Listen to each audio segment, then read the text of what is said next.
On April 4th, police received a call from a man claiming his ex left their 3 children, ages 2, 6, and 11, home alone overnight while she went out to party at a strip club. Officers arrive at the residence and call the reporter again before approaching the home. What's up, fam? Welcome to the Marlinated Mindstate. I am your host, Marlon C. And today we are reacting to a Bodycam video out of Decatur, Illinois that starts out looking like a standard, straightforward case of child neglect, but completely shifts gears halfway through until everyone involved finds out what a real reality check looks like. But before we hit play, let's get the standard ground rules out of the way. I am not an attorney and nothing in this video constitutes legal advice. The commentary is strictly for educational, analytical, and entertainment purposes, falling under the fair use guidelines. Now, let's go ahead and dive right in. Don't forget to like, share, comment, and subscribe. And when you do subscribe, hit the notification bell so every time I drop a video, you will be the first to know about it. Let's hit it. Hello, this is Officer Moore of the Decatur Police Department. What is your basis on this call? Are you in contact? Are you near Lexi now, or what's going on? I am not. Okay, so where'd you hear this information from?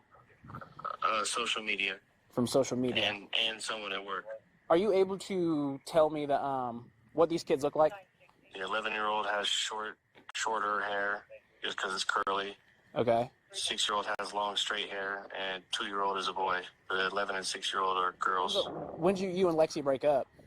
It's been like 3 or 4 days now after she pepper sprayed me and busted out my front window and hit a lamp over my head and won't get out. All right, let's pause right here. The ex-boyfriend, Atlan Stevens, calls 911 claiming the mother left 3 young kids, ages 2, 6, and 11, completely alone to go to the strip in St. Louis. But did you catch what he throws in at the very end? He mentions she pepper sprayed him, busted a window, and hit him over the head with a lamp a few days ago.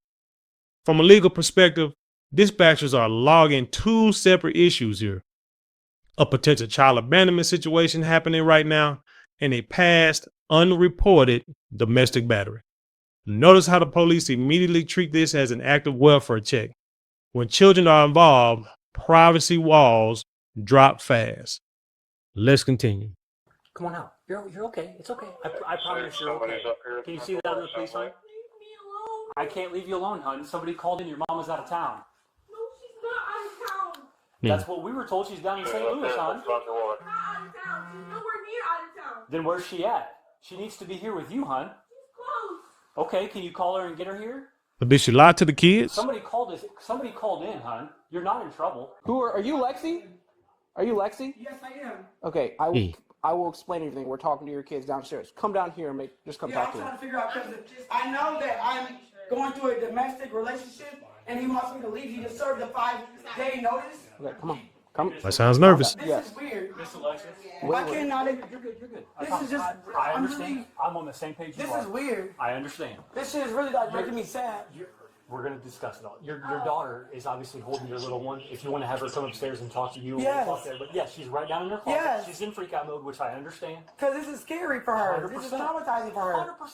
100%. That's why I'm saying if you want to go down and make contact with her so she knows that you're here, and we'll explain. I was trying to call her. Go for it. Y'all kicked the door in. And No. We didn't kick a door in, she I said promise. that y'all was coming in. No, we didn't kick a door in, I promise. Like, I'm trying to figure it out.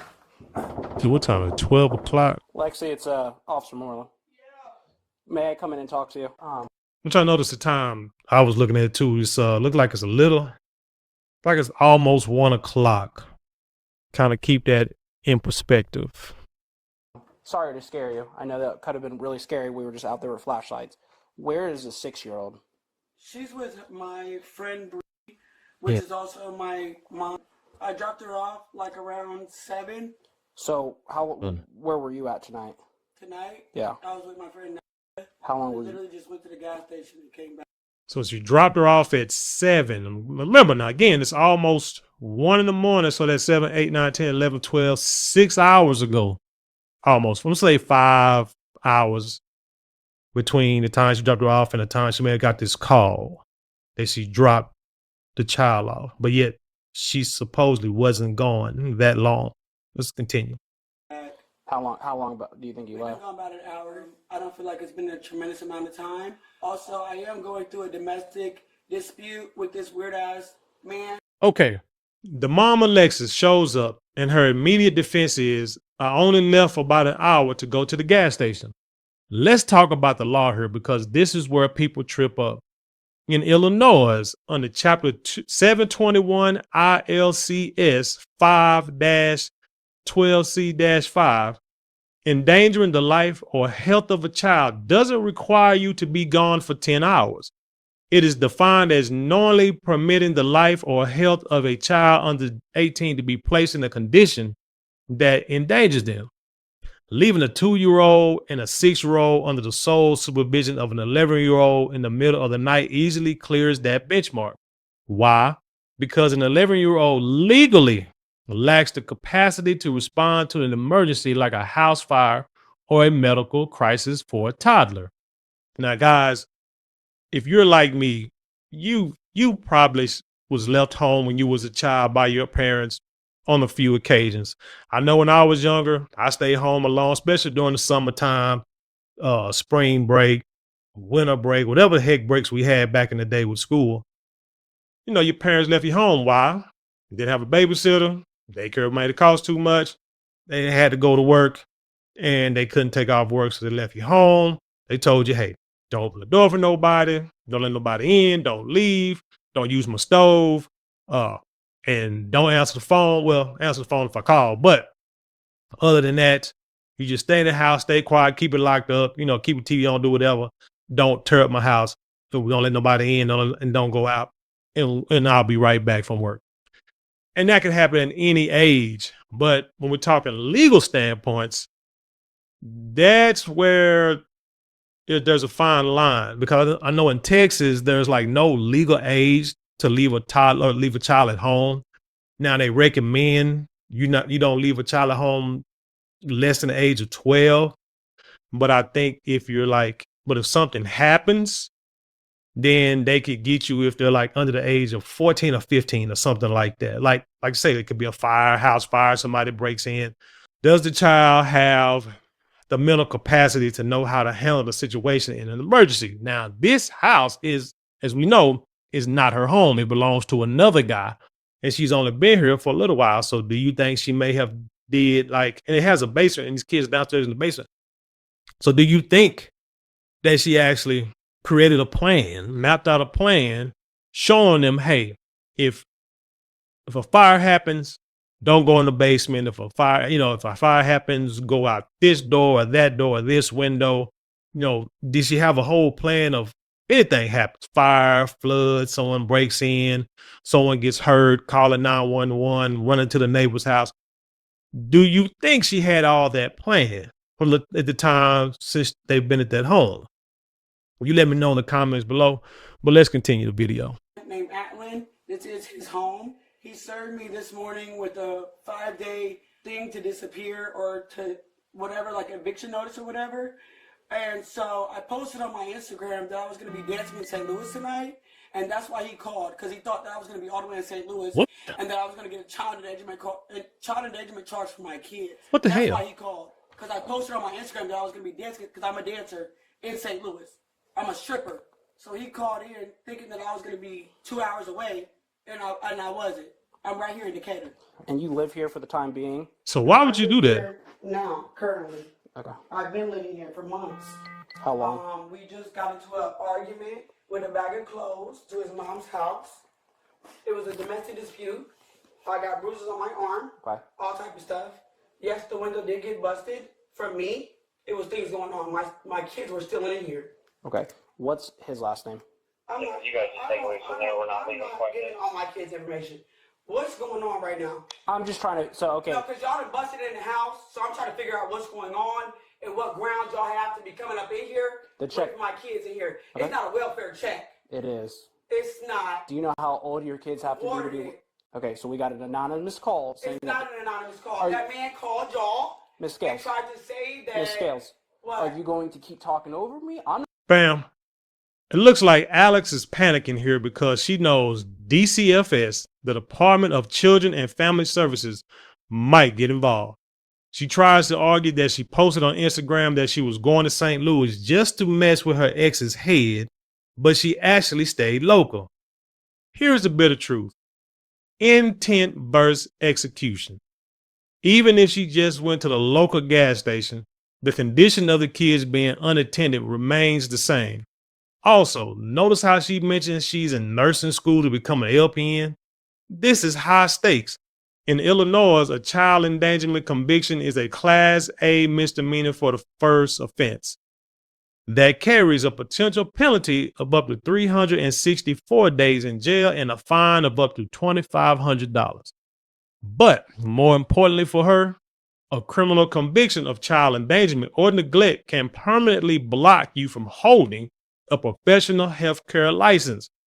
As a nurse myself, I know there are things that I cannot do if I want to continue to hold my license and to be in the practice as a nurse. It's like maybe in the past, if I had a warehouse job or a job as a patient care tech that didn't need a license, just a job, right? And let's say I do something, let's say get into a fight with somebody, right? Just a public fight. Normally, you know what I'm saying, you get into the dispute, get into the tussle, it's over with, you know, whatever the case may be. Police may be called, you know, charges may be filed, you know what I'm saying, whatever, go to court, pay your fines, all that kind of stuff, whatever. And it's, you know what I'm saying, you continue to live your life as long as you don't miss a lot of work. In a professional license business, it's a little different because if the board of nursing finds out that I might have got into, let's say, a domestic dispute, right? Child endangerment, or, you know, who knows, having some kind of illegal substance on me, you know, DWIs, anything that could be deemed like a high misdemeanor or a felony charge, and the board of nursing finds out, I can lose my license, which means I could lose my livelihood. So a lot of things that, you know what I'm saying, you may regularly say, hey, I'll try that, or I can do that, or I can lose my cool or act a fool, you know, road rage or whatever like that. Nah, you got to stay chill, because if not, you can lose your whole livelihood. And that is something that I don't want to do because I worked hard to get my nursing license. You understand what I'm saying? But y'all get the gist of it. Let's continue the video. I'm not yelling at. I'm trying to explain. I'm trying to give that information to you, but you keep talking over me. Y'all should explain before y'all came in here. You weren't here. Okay. We definitely would have explained that.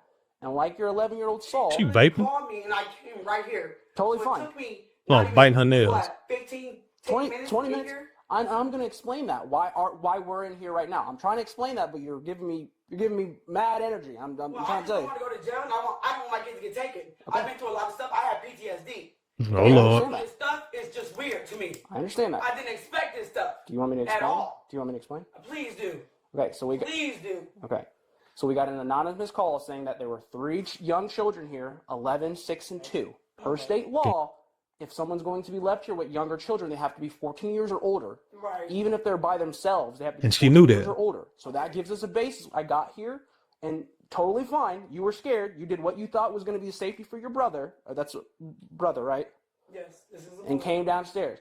We knocked. She came upstairs, kind of showed herself, and then went downstairs, and we weren't able to make contact. We made contact with the person who owns this house, and they said, hey, you can come either get a key or you could come walk in if it's unlocked. So we did. So we were walking through the house, making sure the kids were okay. That's all we're doing here. So for documentation purposes, if you would still let me have your children's name, that would be helpful for the investigation. I just don't want to have prior dealings with DCFS.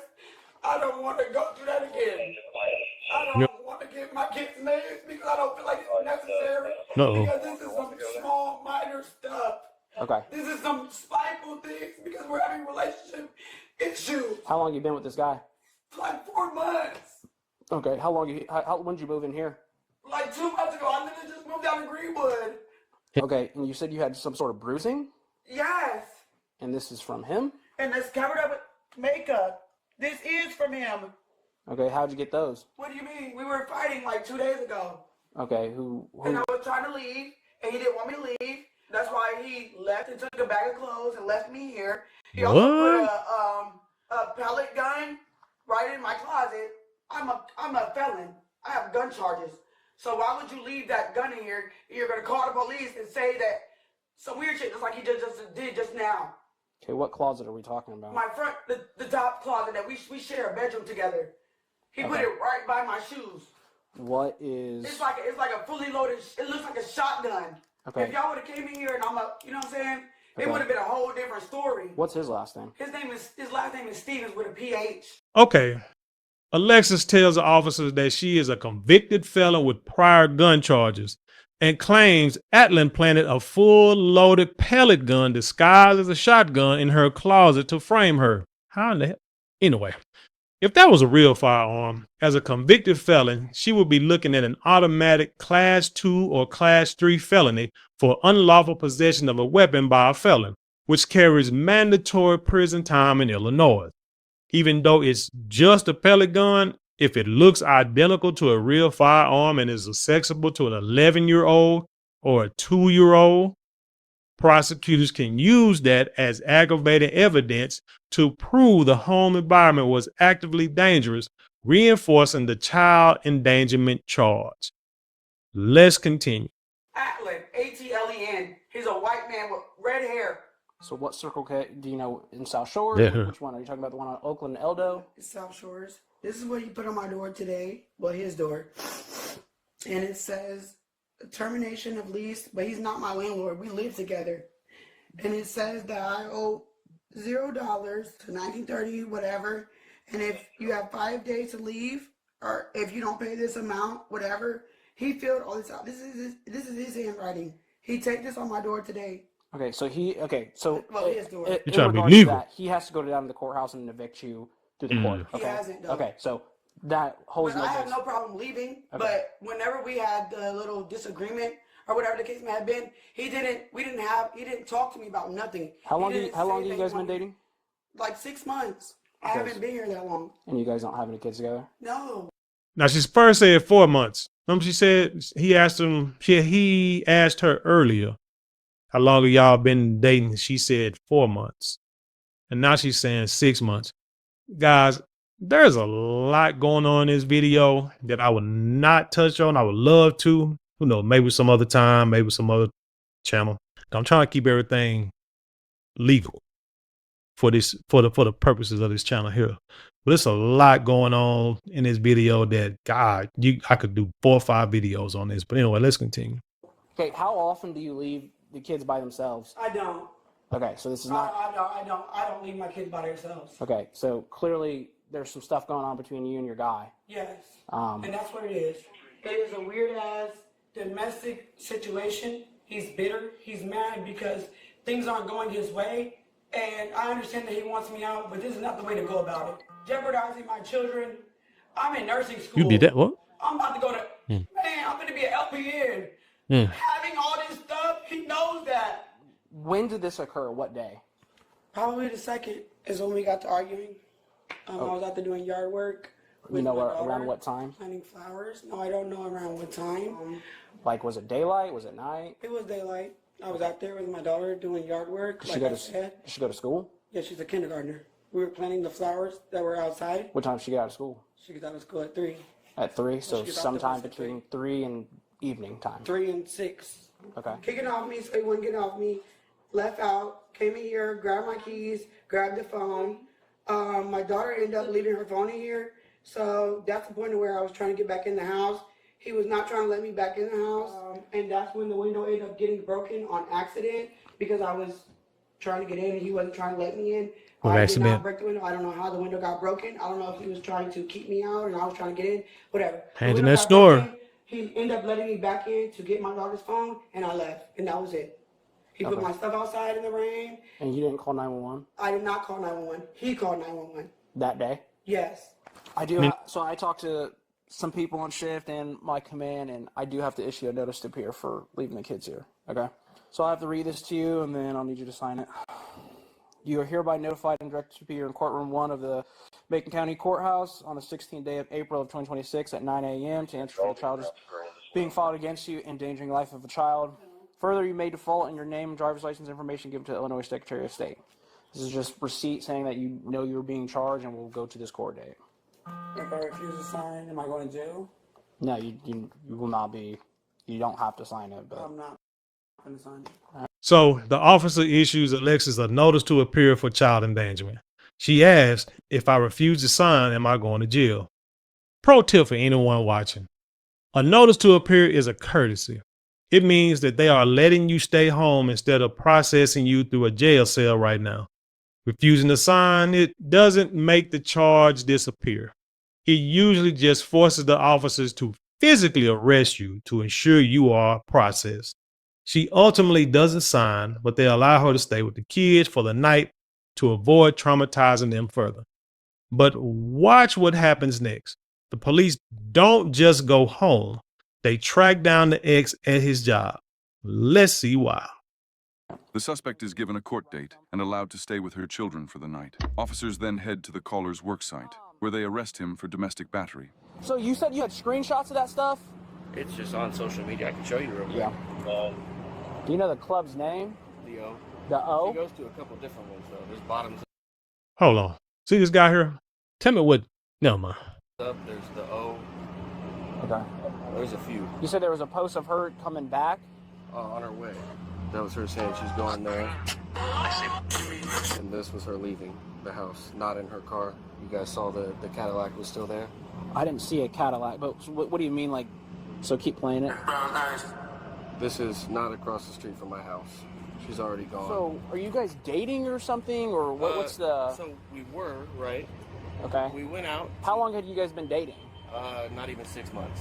And then how long has she had lived... That's your house? It's my house, yeah. How long has she lived there? Just over 30 days, so technically she has residency.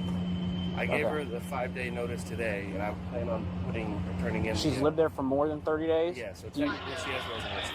So, how much over 30 days? Are we talking 3 months? Are we talking about... Definitely not 3 months. Okay. Not even 2 months. Do you know what date? A month and a half. Okay, a month and a half. And then are you guys currently together? No. No, we broke up the other day when she busted my front window out, pepper sprayed me, and busted a lamp over my head. Damn. And then left. Do you have injury from the lamp hitting you? I still got some soreness right here, but there's no marks anymore. I heal fast, unfortunately. Okay. She pepper sprayed you and hit you with a lamp. What day did that happen? Day night. What was that? Was that the 31st? I think so. I'm pretty sure, yeah. Tuesday? I think that was the 31st. You had an officer, a little short white guy come out there and talk to you? Yeah. Okay, yeah, that's what I saw. I didn't file any charges, but something did happen that day. Okay. And usually dudes don't. She left with the kids.